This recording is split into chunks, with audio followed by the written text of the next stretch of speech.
வணக்கம். இப்போ புவியினுடைய சுழற்சியால் ஏற்படக்கூடிய மைய விலக்கு விசை, மைய நோக்கு விசைனாக்க சென்ட்ரி பெடல் ஃபோர்ஸ்னு பேர்.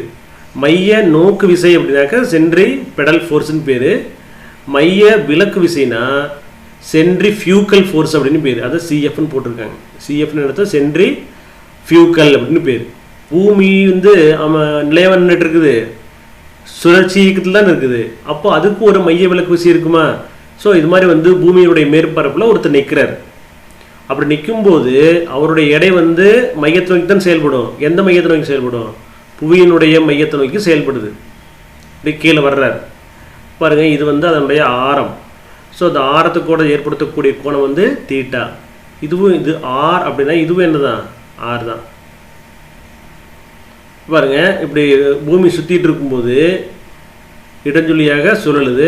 அப்போ வெளிநோக்கி செயல்படக்கூடிய மைய விலக்கு விசை என்ன ஃபார்முலா? m⍵² r. இது தீட்டானா ஒன்று விட்ட கோணங்கள் சமம் அப்படிங்கிறனால இதுவும் என்னதான்? தீட்டா தான். அப்போ இதை பார்க்கும்போது நமக்கு எப்படி தெரியுது? ஒரு முக்கோணம் மாதிரி தெரியுதா?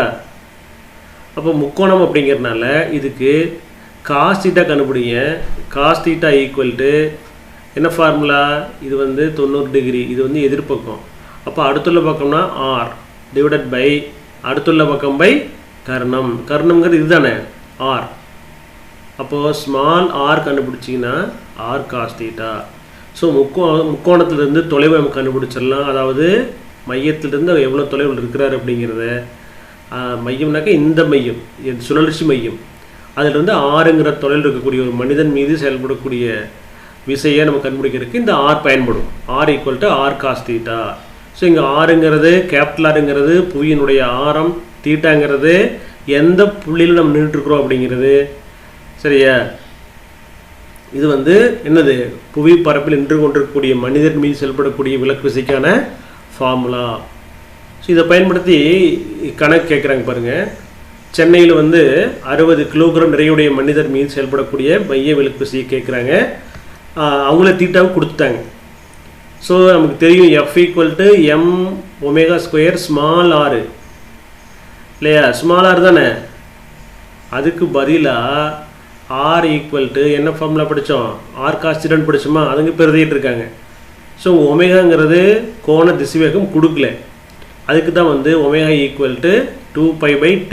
டீங்கிறது நேரம். ஸோ ஒரு நாளைக்கு எத்தனை மணி நேரம்? 24 மணி நேரம் இல்லையா? அதனால் அது போட்டிருக்காங்க. நம்ம மணியை அப்படியே வச்சுக்கூடாது, செகண்டுக்கு கன்வெர்ட் பண்ணணும். ஒரு மணி நேரத்துக்கு எத்தனை நிமிடங்கள்? 60 நிமிடங்கள். ஒரு நிமிடத்துக்கு எத்தனை வினாடிகள்? 60. அதனால தான் 24 × 60 × 60ன்னு போட்டு செகண்டுக்கு கன்வெர்ட் பண்ணிக்கணும். இது எல்லாத்தையும் பெருக்குனீங்கன்னாக்க ஒரு நாளுக்கான வினாடியினுடைய அளவு கிடைச்சிடும்.